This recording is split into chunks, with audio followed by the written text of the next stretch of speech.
ओम केशवाय नमः। ओम नारायणाय नमः। ओम माधवाय नमः।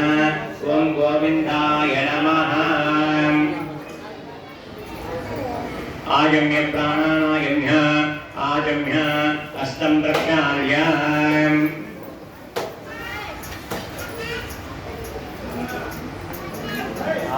आजम्य प्राणायाम्य आजम्य हस्तं प्रक्षाल्य ओम केशवाय नमः।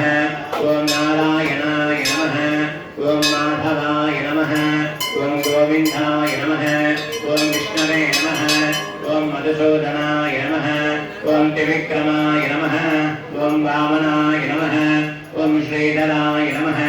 ओम ऋषिकेशाय नमः। ओम पद्मनाभाय नमः। ओम दामोदराय नमः।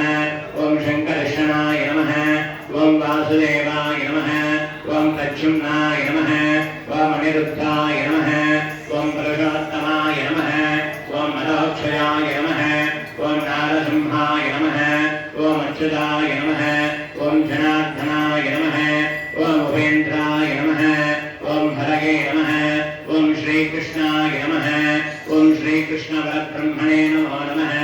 उत्तिष्ठन्तु भूतपिताः ये ते भूमिभारकाः एतेषां विरोधेन पूजा कर्म समारभेत्। अपस्तर्पन्तु ये भूता भूमिसंस्थिताः ये भूता विघ्नकर्तारः ते नश्यन्तु शिवाज्ञया इति भूमि सम्प्राप्य आगमात्तन्तु देवानां गमनार्थं तदाक्षताम् पुरघण्टानाथं तत्र देवताः पराञ्जनम् इति पूजा प्रारम्भसमये घण्टानादं कृत्वा घण्टानादं समर्पयामि।